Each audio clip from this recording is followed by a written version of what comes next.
The latest Moscow attack is widely believed to be linked to the ISIS offshoot based in eastern Afghanistan.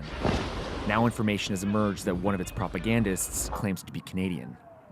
CBC News has obtained copies of Voice of Khorasan, the English-language propaganda magazine of ISIS-K, and in it, an author who goes by Suleiman Dawood al-Kanadie, Arabic for the Canadian. He rails against Muslim men in the West, where I live, would rather put on skinny jeans, fill their faces with food at a Free Syria or Free Palestine fundraiser than commit to fighting for ISIS. What I found interesting, a researcher who tracks jihadist groups showed us how he made contact with al-Kanadie online. I managed to find him on Tech Heaven, which is the Islamic State server on Rocket Chat, specifically managed by Islamic State supporters. I found that this individual had been active for at least 6 to 8 months. Valet showed us an inactive Facebook profile that he says reveals the alleged propagandist was from Toronto, but lived in Laval, Quebec. This wouldn't be the first time a Canadian is named as an alleged propagandist for ISIS. This is a message to Canada. And Pharaoh Mohammed Shirdan of Calgary was one of its first public voices in 2014. In recent years, ISIS-K has been building up its global operations. Before Moscow, it was Iran, where bombings killed dozens of people. The Moscow attack in particular is shifting the narrative and awakening the international community to the threat, the scale of the threat that the Islamic State, particularly its Afghanistan branch, faces.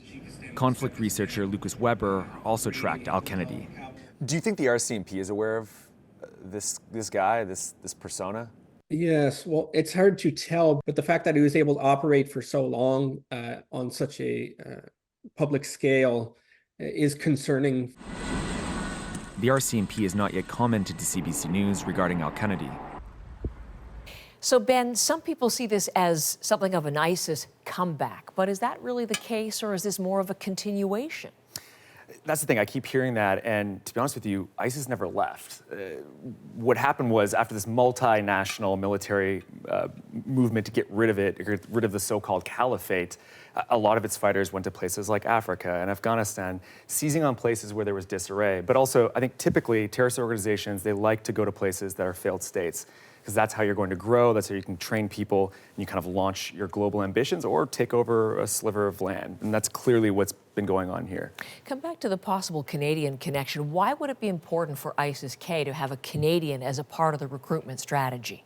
Well, you always want someone natively speaking the language of the types of people you want to recruit. And, you know, ISIS-K and ISIS itself has many different speakers and propagandists who are talking across multiple languages. So in order to speak to the specific grievances and attract the people and what they feel, and in the language they speak, you need to have a native speaker, and that's really what this is.